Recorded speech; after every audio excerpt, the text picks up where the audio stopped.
Please welcome the science magician, Dr. Matt Pritchard. Thank you very much.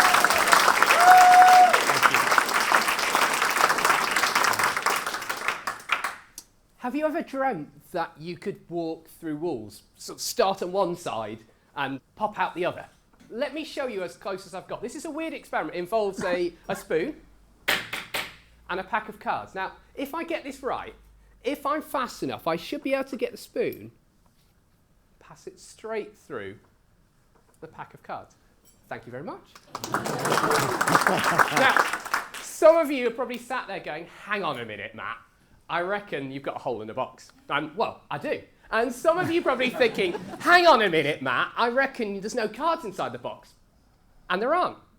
Because earlier on tonight, I put inside this box of cards a solid block of steel.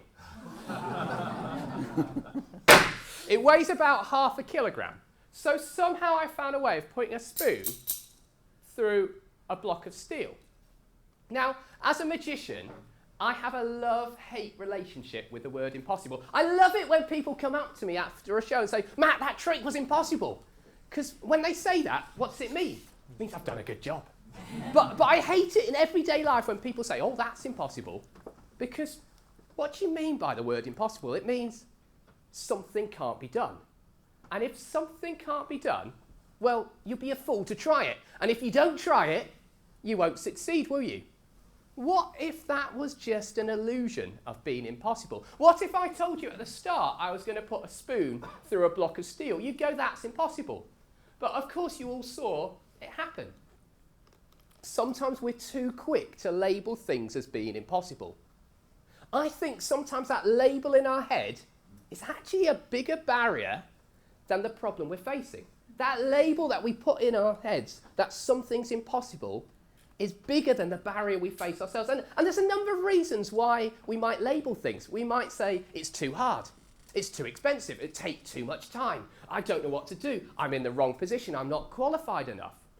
That's an awful lot to unpack. So let me just concentrate on one area, what I call staring at the brick wall. I'm sure we've all experienced this. It feels like you're facing a brick wall. You've got this insurmountable problem and all you see is bricks, bricks, bricks, and you're bashing your head against the wall. And it's stressful and it's overwhelming. If you want to step forward, can I suggest to you, first, step back. Because when you step back, you gain a new perspective. For a start, the wall seems smaller. And I find a really helpful way to step back and remove myself and get a new perspective. It's just simple. It's so simple, but yet so effective. Get a piece of paper. Write down that problem on a piece of paper. Because as soon as you're doing that, you're helping crystallize your thoughts. You're thinking logically, not emotionally. And the beauty of this is once you've written it down on a piece of paper, you can leave the paper and you can walk away. And it's not in your head anymore, it's on the paper. And when you come back to it, not only do you get a new perspective, you can see new opportunities, new possibilities. Let me try and illustrate you to this. This is something you can try next time you're at dinner. What you need is a spoon, and just for the benefit of the people at the back, I'm just going to put a card on there. So if the card moves, the spoon moves, the card moves. And what you need is a spoon and a big mouth. Now, we're all speakers, so that'll be perfect for us. Take the spoon and place it in the mouth. And then the challenge is really simple. What? Sorry.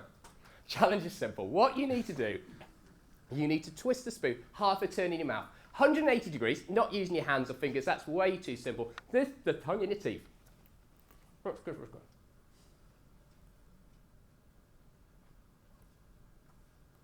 Ta-da!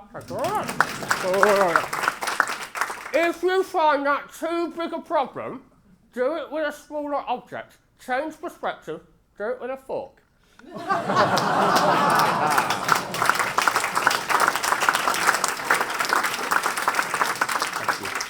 So I want to leave you encouraging with two things. First thing is, when you face a problem, don't be too quick to label things as being impossible, because actually, quite often it's an illusion. And second thing is, when you face a problem that's insurmountable, take a step back. Gain a new perspective, see new opportunities, then move forward and do the stuff that people say is impossible. Thank you very much.